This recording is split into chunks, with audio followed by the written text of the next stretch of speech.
looking outside, the weather hasn't changed much. It's been dreary here again all week long. It was supposed to be nice. I don't really know what happened. Next week it's supposed to be rainy. We may not get this thing decked until, hopefully not until the week after. I need to get a couple of days in there so I can finish up this deck.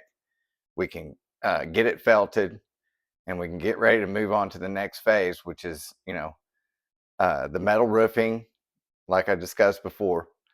But we have a new issue, and it has really nothing to do with the deck. It's what we have built, doing some home repair maintenance.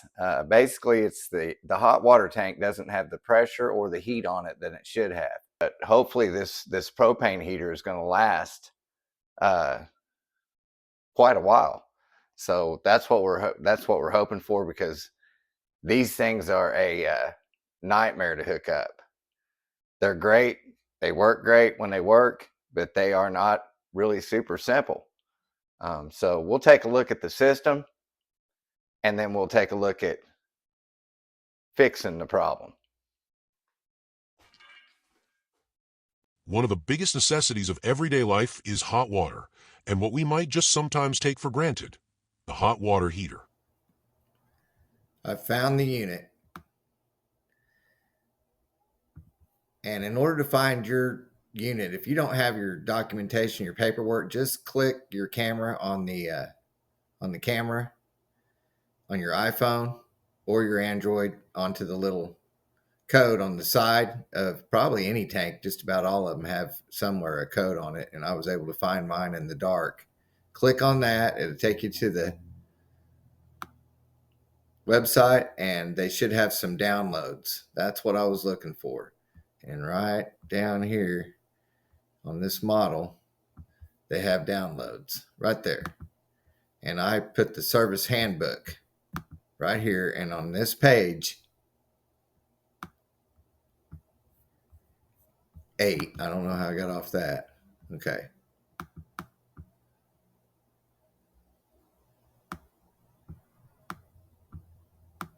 Right here. Okay, yeah. The filter on the cold water inlet should be clean. Look for signs of hard water scaling. Well, we have a well, so on a well system, the pressure can fluctuate, even if it's high pressure or low pressure. It says right here. So when we put in that submergible pump and change the well pump out here back in, I think it was September. Yeah, August. We flushed a lot of that old sediment up out of that well, and that's probably where it's starting to come from. And so it's time to maintain this thing anyways. So that's where I'm going to start, is the filter on the cold water inlet should be clean, and then move on to the descaling. All right. Did you turn off the gas valve? Yeah, I just turned it off right there. Yeah. And then per the instructions, we need to shut off the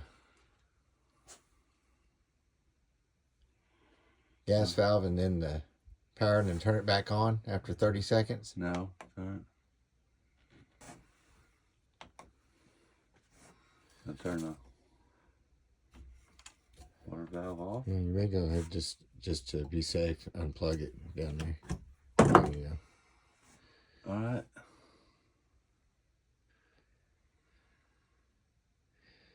We do have to shut off this valve too as well.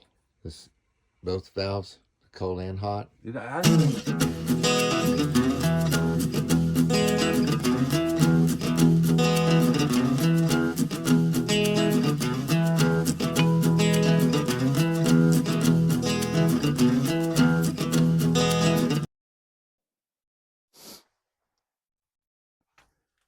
Well, all right. So Bruce and I got in here, and we did exactly what the instructions said to do. We drained the tank, and we did it by shutting off the gas valve and opening these two ports up, hot and cold, blue and red. And we were able to drain the system into a bucket like it said. I thought that these two lines went out and that was where it would drain, but It did have these two valves that you had to drain into the bucket and drain the whole unit. And then you were able to get up in here to this filter and just hand unscrew it. And yes, it was, as you saw, it was dirty. And then we discovered that a lot of the fixtures in the house were clogged up. And we went through this with the travel trailer, knowing that the sediment from the hard water in the well probably need to at a future time install a filter system before it hits this, before it hits everything. Might help me not have to do a lot of maintenance, because it looks like we're going to have to, unfortunately, change out the fixture in the kitchen sink because it's just completely shot, no pressure, still not able to get in there and do anything to the filters on it. And the bathroom sink, we might have to get another fixture for it, but we'll see. But the rest of the plumbing in the house is just running great. This helps, and it looks like it's going to be an annual process. One of those yearly maintenance deals that you're not going to be able to get away from.